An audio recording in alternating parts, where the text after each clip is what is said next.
दिसंबर के मौसम में शीतकालीन सत्र बड़े हंगामे देकर गया, चाहे विधानसभा रही हो उत्तर प्रदेश की या फिर संसद। हर जगह कुछ ऐसा हुआ जो इतिहास के पन्नों में दर्ज हुआ है। किस तरह दर्ज हुआ, क्या हुआ, वो सब आपको बताएंगे जो पहले कभी नहीं हुआ। भरत जी हमारे साथ जुड़ेंगे। भरत जी बहुत स्वागत आपका। संसद में आपने जो कुछ देखा, शायद अपने अब तक की पत्रकारिता में आप लगातार संसद देखते रहे, नहीं देखा होगा आपने। देखिए, जब पहले कोई गौ हत्या कर देता था तो प्रायश्चित के लिए हवन वगैरह करवाया जाता था।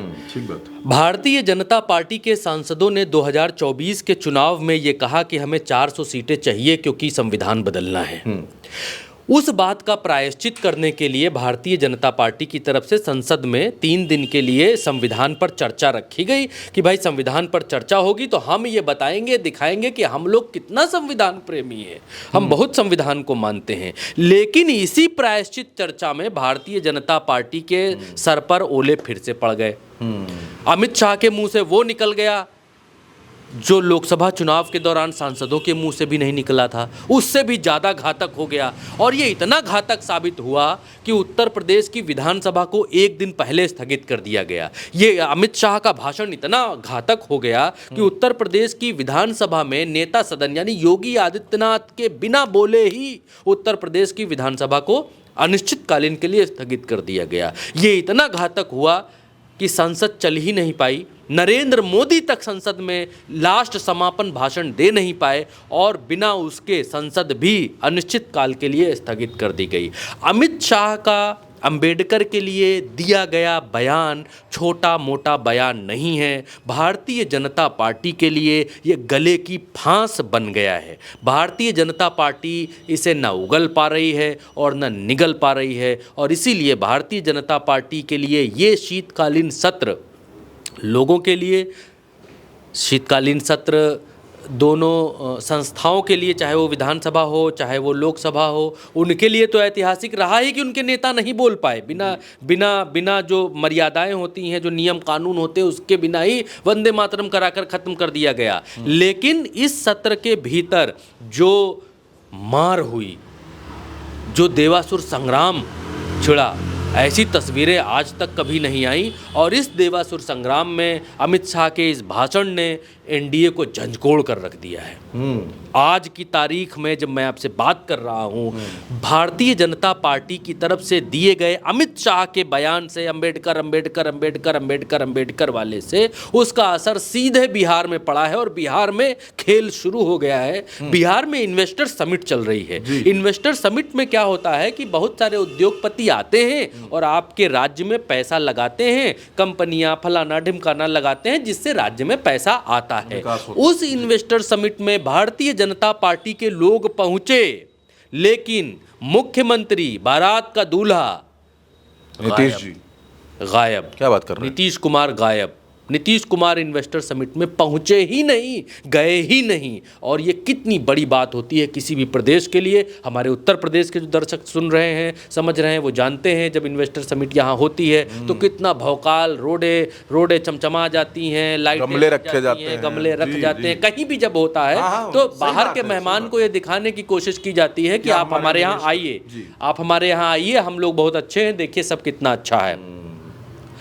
नीतीश कुमार गए ही नहीं। अब नीतीश कुमार के गले में हड्डी ये अटक गई है, मसला ये अटक गया है कि पहले तो मुस्लिम वोट का थोड़ा बहुत झटका लगा भारतीय जनता पार्टी के वक्फ वोट फलाना ढिमकाना की वजह से, कल मैंने इस वीडियो में जिक्र किया था। लेकिन अब जो दलित वोट का झटका लग रहा है वो नाकाबिले बर्दाश्त, वो झेल नहीं सकते, वो नाकाबिले बर्दाश्त साबित हो रहा है। और इसीलिए आप देखेंगे कि एनडीए के घटक दल के जो साथी हैं, जो लोग हैं, अमित शाह के अंबेडकर पर दिए गए बयान पर बहुत मुखर नहीं हैं। अंबेडकर पर दिए गए बयान के साथ, अमित शाह के साथ वो खड़े दिखाई नहीं दे रहे हैं और स्थितियां बिगड़ती हुई दिखाई दे रही हैं। आपने अपने शुरुआत में कहा कि ऐतिहासिक रहा, ऐतिहासिक रहा। ऐसा शर्मिंदगी वाले पल, ऐसे शर्मिंदगी वाले पल आज तक चंद्रकांत जी मैंने 17 वर्ष की पत्रकारिता में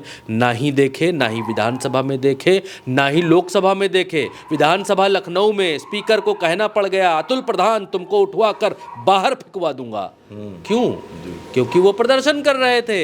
संविधान के मुद्दे पर, बिजली के मुद्दे पर सरकार से बर्दाश्त नहीं हो पाया।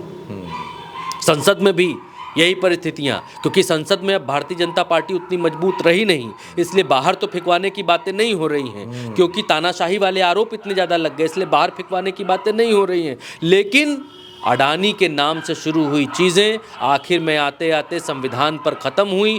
जिस चीज़ को भारतीय जनता पार्टी ख़त्म करना चाहती थी कि संविधान का हमारे ऊपर जो काला दाग लगा है, हम आएंगे तो संविधान बदल देंगे, उससे बड़ा दाग इस सत्र में भारतीय जनता पार्टी के ऊपर लगा कि ये लोग अंबेडकर का सम्मान नहीं करते हैं। ये आरोप लगा, कांग्रेस आरोप लगा रही है कि ये लोग, इन लोगों के मन में जो था वो ज़ुबान पर आ गया, ये मनुवादी लोग हैं। और राहुल गांधी ने अपने भाषण के, आप इत्तेफाक देखिए कि राहुल गांधी ने अपने भाषण की शुरुआत ही इससे की थी, दो पुस्तकों से, एक तरफ मनुस्मृति और दूसरी तरफ संविधान। बोले सावरकर ने कहा था कि संविधान में कुछ भारतीय नहीं है और मनुस्मृति बहुत बढ़िया है, ये राहुल गांधी, और वहीं पर आकर अमित शाह फंस गए, वहीं पर आकर फंस गए। अब मसला ये भी हो गया है कि संसद के भीतर, आज हमने दूसरी तरफ बताऊं तो जब आखिरी दिन था, आखिरी दिन प्रियंका गांधी ने एक बड़ा उदाहरण पेश किया। कई लोगों ने कहा कि राहुल गांधी क्या धक्का मार सकते हैं, हो सकता है टी शर्ट पहन रहे हैं, बॉडी बिल्डिंग कर रहे हैं, मार दिया हो, मार्शल आर्ट जानते हैं, हाँ मार दिया हो, टूना तोड़ के आईसीयू पहुंच गए हो सांसद दो के दो। भाई वो हिंदू हृदय सम्राट लोग जो भारत को हिंदू राष्ट्र बनाना चाहते हैं, जो चीन को लाल आंख दिखा रहे हैं, पाकिस्तान की तरफ मुंह कर देते हैं तो भाग जाता है पाकिस्तान, पूरी दुनिया जिनके पैरों में है, डंका बज रहा है, राहुल गांधी के धक्के से आईसीयू पहुंच जा रहे हैं।